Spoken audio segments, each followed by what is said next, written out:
सात्संग जी, किसी ने सच ही कहा है कि प्रशंसा में छुपा झूठ और आलोचना में छुपा सच। जिसने जान लिया हो, समझो उसने अच्छे और बुरे को पहचान लिया हो। सात्संग जी दास एक छोटी सी विचार आप जैसे भी संत महात्माओं के चरणों में लेकर आया है। होता क्या है कि हम सात्संग जी अपनी खुद की कमजोरी को नहीं पहचान पाते हैं, उससे हम हार जाते हैं।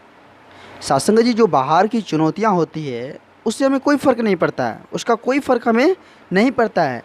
हम होता क्या है कि हम अपनी अंतरात्मा की आवाज़ को नहीं सुनते, उसकी प्रथम आवाज़ जो है उस पर अमल नहीं करते, उस पर विचार नहीं करते हैं। जिससे सात्संग जी होता क्या है कि हम उनसे हार जाते हैं। सात्संग जी, हर समस्या का उचित समाधान, उचित इलाज अंतरात्मा की पहली आवाज़ होती है। अगर उस पर हम अमल करें तो सब कुछ ठीक होगा। सात्संग जी, एक सुंदर विचार है। एक बादशाह ने सात्संग जी सुंदर महल बनवाया और उस महल के मेन गेट पर एक कोड वर्ड लिख दिए और बोल दिए कि ऐलान कर दिए कि इस कोड वर्ड में ही कुछ ऐसे अंक हैं जिसको आप दरवाज़ा के पास बोलकर आप इस गेट को खोल सकते हैं। सत्संग जी और एक बात बोले कि ऐसा जो करेगा, ऐसा जो करके दिखाएगा, उसको जो है उचित इनाम दिए जाएंगे, भरपूर इनाम दिए जाएंगे। अब तो सत्संग जी यह बात आग की तरफ फैल गई। बहुत सारे लोग वहाँ पहुँच गए। खाए तो इनाम का भूखे तो बहुत सारे लोग थे। बहुत बड़े बड़े महान गणितज्ञ भी वहाँ पहुँच गए। सत्संग जी सभी उस कोड को देखकर अपना फॉर्मूला सेट करने लगे। वहाँ सत्संग जी किसी का भी कुछ वहाँ पे समाधान ही नहीं हो पा रहा था, कुछ किसी को कुछ समझ ही नहीं आ रहा था आखिर ये दरवाज़ा कैसे खुलेगी। सभी थक कर हार कर सत्संग जी वहाँ बैठ गए। किसी से भी कुछ नहीं हुआ, किसी को भी खुद पर विश्वास ही नहीं था। सत्संग जी कोई दरवाज़ा को हाथ तक ही नहीं लगा रहा था, बस फार्मूला सेट कर रहे थे। सभी सभी फार्मूला सेट करने में ही अपना टाइम वेस्ट कर रहे थे। कोई जो है सत्संग जी दरवाज़ा को हाथ से छूकर धकेल कर यह नहीं देखता था कि दरवाज़ा कैसे खोलेगा।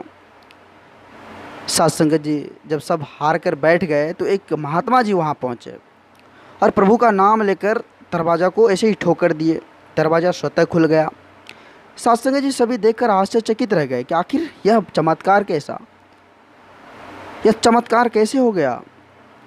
सत्संग जी तब जाकर बादशाह ने कहा, भाई हमने तो कोई इसमें लॉक लगाए ही नहीं थे, हम तो बस इतना देखना चाह रहे थे कि इंसान खुद पर कितना भरोसा करता है, खुद पर कितना विश्वास करता है इंसान। सत्संग जी एक छोटी सी विचार हमें बहुत बड़ी सीख देती है कि अपनी अंतरात्मा की वो प्रथम आवाज़ जो है उसको सुने, उस पर अमल करें, फिर जाकर सब कुछ ठीक होता है। सत्संग जी दास आप जी सभी संत महात्माओं के चरणों के धूल के समान है। दास आप जी सभी संत महात्माओं के चरणों में छोटे छोटे विचार इस चैनल के माध्यम से आप जी सभी संत महात्माओं तक पहुंचाते रहता है। आप जी सभी संत महात्माओं का भरपूर आशीर्वाद, भरपूर प्यार दास को मिल रहा है। इस तरह का लार प्यार आगे भी दास के साथ बनाए रखना अरदास है। अगर ये छोटी सी विचार आप जी सभी संत महात्माओं को अच्छा लगा हो तो सत्संग जी सभी संत महात्माओं के बीच शेयर करें और दास के चैनल को सब्सक्राइब भी करें। सत्संग जी के बार सभी संत महात्मा मिलकर प्यार से बोलिए, धन्य निरंकार जी, धन्य निरंकार जी।